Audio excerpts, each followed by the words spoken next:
Hoje nós vamos estudar uma profecia que se encontra no livro de Daniel, no capítulo 2. Nesse estudo faremos um pequeno resumo do capítulo que vamos estudar. O ideal é que você abra sua Bíblia, depois de nós estudarmos, e leia o capítulo inteiro para que você possa entender melhor. Mas em primeiro lugar, antes de nós começarmos a estudar esta profecia, o que é uma profecia? A própria Bíblia nos responde no livro de Apocalipse, no capítulo 1, versículo 1, onde diz: revelação de Jesus Cristo, a qual Deus lhe deu, para mostrar aos seus servos as coisas que brevemente devem acontecer, e pelo seu anjo as enviou e as notificou a João, seu servo. Daniel era um jovem hebreu que viveu cerca de 600 anos antes de Cristo. E ele, juntamente com o seu povo, haviam sido levados cativos pelos babilônicos. Na Babilônia, Daniel tinha um cargo importante. Ele fazia parte dos sábios no Império Romano. O rei Nabucodonosor teve um sonho, e quando ele acordou, ele não se lembrava do sonho, mas aquilo o incomodava. Ele tentava lembrar o sonho e não conseguia. Então ele mandou chamar os magos e os astrólogos, os sábios do seu reino, para que declarassem o que ele havia sonhado. Isso está relatado em Daniel, no capítulo 2, versículos 1 a 3. E no segundo ano do reinado de Nabucodonosor, teve sonhos, e o seu espírito se perturbou, e passou-se-lhe o sono. Então o rei mandou chamar os magos, os astrólogos, os encantadores e os caldeus, para que declarassem ao rei os seus sonhos. E eles vieram e se apresentaram diante do rei. E o rei lhes disse: tive um sonho, e para saber o sonho está perturbado o meu espírito. Obviamente, os sábios não poderiam saber o que o rei havia sonhado. Eles disseram ao rei que contasse o sonho e eles dariam a interpretação. Mas o rei lhes disse que ele não lembrava o sonho. Queria que eles contassem o sonho para ele. Como eles não puderam contar-lhe o sonho, o rei ficou irado e mandou matar todos os sábios do reino. Entre esses sábios estava o jovem Daniel, que ao ficar sabendo, disse ao oficial que falasse para o rei que o que ele estava pedindo, homem algum saberia, mas que o Deus que está no céu poderia revelar este sonho. Daniel então foi até seu quarto e orou a Deus. E Deus revelou a Daniel o sonho. Então Daniel foi até o rei e contou ao rei qual era o sonho que ele havia tido. E ao começar a contar o sonho, o rei se lembrou realmente aquele era o sonho que ele havia tido. Muitas vezes isso também acontece conosco. Nós acordamos, ficamos impressionados, mas não conseguimos lembrar o sonho. Foi justamente isso que aconteceu com este rei. O rei havia sonhado com uma grande estátua. Só que essa estátua era feita de materiais diferentes. Mas de que materiais eram feitas essa estátua? Vamos ver no mesmo capítulo de Daniel 2, no versículo 32 e 33. A cabeça era de ouro fino, o peito e os braços de prata, o ventre e os quadris de bronze, as pernas de ferro, os pés em parte de ferro e em parte de barro. Vejam que cada parte da estátua era de um material diferente.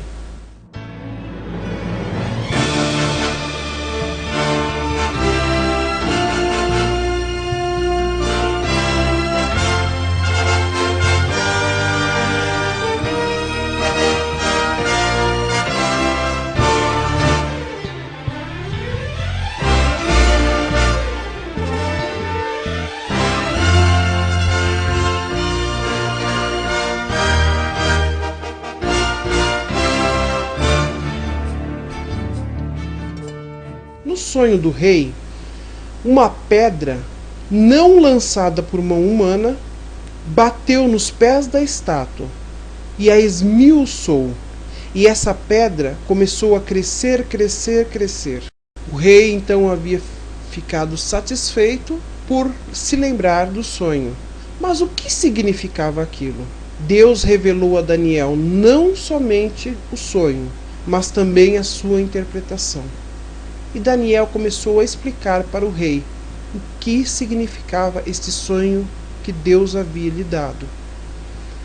A cabeça, que era de ouro, representava um reino, no caso, o Império Babilônico, que era o que dominava na época. O Império Babilônico dominou de 606 a 539 a.C. Daniel disse ao rei: tu és a cabeça. Isso está escrito em Daniel, capítulo 2, versículo 37 e 38. O rei ficou muito orgulhoso por isso. No entanto, o que Daniel revelaria a seguir deixou o rei intrigado. Isso está no versículo 39, na primeira parte, onde diz: e depois de ti se levantará outro reino inferior ao teu. Portanto, ao pesquisar nos livros de história, hoje nós sabemos que aquele peito e os braços que eram de prata representavam o Império Medo-Persa, que veio a seguir ao Império Babilônico e que foi de 539 a 331 a.C. Babilônia foi invadida pelo general Ciro. A partir desta data, então, os Medo-Persas começaram a dominar o mundo então conhecido. É importante notar que na época de Daniel, isso ainda não havia acontecido. Como nós dissemos a princípio, uma profecia é uma revelação de alguma coisa que vai ainda acontecer. Quando Daniel revelou este sonho ao rei, eles estavam vivendo na época do Império Babilônico e não saberiam o que viria a seguir. Mas Deus revelou ao imperador, e hoje nós podemos comparar a Bíblia com a história e ver que Deus realmente é um ser sábio e revelou com precisão que após o reino de Nabucodonosor, o Império Babilônico, viria um reino realmente inferior. E assim como a prata é inferior ao ouro, também o império que se seguiu, o Império Medo-Persa, seria um império inferior ao Império Babilônico. E realmente o foi. O Império Babilônico era um império muito rico. E até hoje nós podemos ver nos livros de história que uma das 7 maravilhas do mundo era justamente os jardins suspensos da Babilônia. Era um império rico. E o império que se seguiu não era tão poderoso, tão rico como foi o Império Babilônico. Mas o que representava então agora o ventre e as coxas, que eram de cobre? Nós encontramos no versículo 39, na segunda parte, onde diz: e um terceiro reino de metal, o qual terá domínio sobre a terra. Portanto, o ventre e as coxas de bronze representavam o reino que se seguiria ao Império Medo-Persa. E hoje, quando tudo já aconteceu, nós podemos pegar o livro de história e conferir que o império que se seguiu ao Império Medo-Persa foi o Império Grego, quando Alexandre Magno invadiu juntamente com seu exército o Império Medo-Persa e dominou de 331 a 168 a.C. Devemos nos lembrar que os historiadores contam as datas antes de Cristo em ordem decrescente, ou seja, ano 500, anos 400, ano 300, ano 100, ano 50, ano 20, tudo antes de Cristo. Ou seja, 50 anos antes do nascimento de Jesus, 40 anos antes do nascimento de Jesus, 30 anos antes do nascimento de Jesus, 1 ano antes do nascimento de Jesus e a data do nascimento de Jesus. As pernas da estátua, que eram de ferro, representavam um outro reino. Vejamos isso no versículo 40. E o quarto reino será forte como ferro, pois como o ferro esmiuça e quebra tudo, como o ferro quebra todas as coisas, ele esmiuçará e quebrantará. O império que se seguiu confirma a profecia. O Império Romano, nos livros de história, é considerado um império férreo. Foi um império difícil. Os romanos dominaram o mundo do ano 168 até o ano 478 depois de Cristo. O período mais longo da história onde o império dominou. E foi nessa época que viveu Jesus e também viveram os apóstolos. E recordando, tanto Jesus quanto os apóstolos foram mortos pelas mãos deste império de uma forma cruel. Foi um império realmente férreo, como diz a profecia. A estátua tinha os pés misturados com o barro. Os pés eram de ferro e barro. Mas o que representava isso? O versículo 41 ao versículo 43 nos diz o que isso significa. E quanto ao que viste dos pés e dos dedos, em parte de barro de oleiro e em parte de ferro, isso será um reino dividido. Contudo, haverá nele alguma coisa da firmeza do ferro, pois viste o ferro misturado com o barro de lodo. E como os dedos dos pés eram em parte de ferro e em parte de barro, assim por uma parte o reino será forte, e por outra será frágil.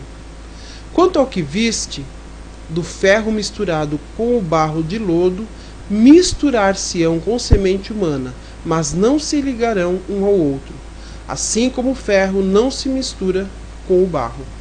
Como disse a profecia, realmente o ferro não se mistura com o barro. Se nós pegarmos um copo de água e colocarmos ali um pouco de óleo e misturarmos bem com uma colher, basta alguns segundos e nós veremos o óleo se separando da água, também não se mistura. Assim como o ferro não se mistura com o barro. A estátua que tinha as pernas de ferro, que eram firmes, perdeu a sua força nos pés, por ser misturado com o barro. E realmente o Império Romano começou a perder as suas forças e declinar. Foi declinando até dividir-se em 10 reinos, assim como os pés da estátua possuem 10 dedos. Também o Império Romano, se dividiu em 10 reinos. São eles: hunos, visigodos, ostrogodos, burgundos, francos, germanos, vândalos, saxões, bizantinos e lombardos. Desses 10 reinos, 3 caíram: os vândalos e os bizantinos. E esses outros 7 reinos nós conhecemos hoje como Alemanha, França, Inglaterra, Portugal, Espanha, Suíça e Itália. A profecia foi certa. Realmente o Império Romano enfraqueceu até se dividir em 10 reinos, como nós vimos aqui, e podemos confirmar isso comparando com a história. A profecia diz que estes reinos procurariam se tornar fortes, e realmente assim o foi. Os reis da época procuravam se unir, faziam casamentos entre si para formar novamente um império. Mas, como diz a profecia, esse reino que foi dividido nunca mais se uniria. Inclusive, existem alguns filmes que retratam essa época. Princesas de um país eram forçadas a se casar com príncipes de outro país sem os conhecer. E nos filmes até mostram um lado romântico e triste da história, onde elas eram obrigadas a se casar com uma pessoa que não conheciam. Mas apesar do esforço humano, não conseguiram formar um novo império. Assim disse a profecia, e assim aconteceu. Napoleão, Carlos V, Luís XIV, Carlos Magno e outros tentaram fazer novamente o império, um domínio universal, mas fracassaram. Ainda no sonho de Nabucodonosor, uma pedra que foi lançada não por mãos humanas caiu nos pés da estátua e a esmiuçou. Mas o que representava esta pedra? Vejamos nos versículos 44 e 45. Mas nos dias desses reis, o Deus do céu levantará um reino que não será jamais destruído, e este reino não passará a outro reino. Esmiuçará e consumirá todos esses reinos, mas ele mesmo subsistirá para sempre. Da mesma maneira que do monte foi cortada uma pedra, sem auxílio de mãos, e ela esmiuçou o ferro, o bronze, o barro, a prata e o ouro, o grande Deus fez saber ao rei o que há de ser depois disto. Certo é o sonho e fiel a sua interpretação. A pedra que esmiuçou a estátua representava, portanto, como nós vemos na profecia, um reino que seria diferente dos outros reinos. Mas que reino é esse? Se nós procurarmos na história, nós chegamos aos dedos da estátua, mas ainda não chegamos neste outro reino que viria. Que reino será esse? Hoje, o mundo é como uma colcha de retalhos. Cada país é dominado por pessoas diferentes. Esforços humanos tentaram unir, mas a profecia disse que isso não aconteceria mais. Apenas um reino viria e esmiuçaria os outros reinos, a estátua. Esse reino seria diferente destes outros reinos. Mas esse é o tema para o nosso próximo estudo. Que reino é esse que se seguiria? Minha decisão. Após ter compreendido que a profecia é o meio que Deus usa para mostrar aos homens as coisas que hão de acontecer, decido estudar com oração as profecias de sua palavra, e mediante o poder de Jesus, aceitar suas instruções e também ajudar meus parentes e amigos a compreenderem o que Deus tem revelado a nós. Deus abençoe a todos. Até o nosso próximo estudo.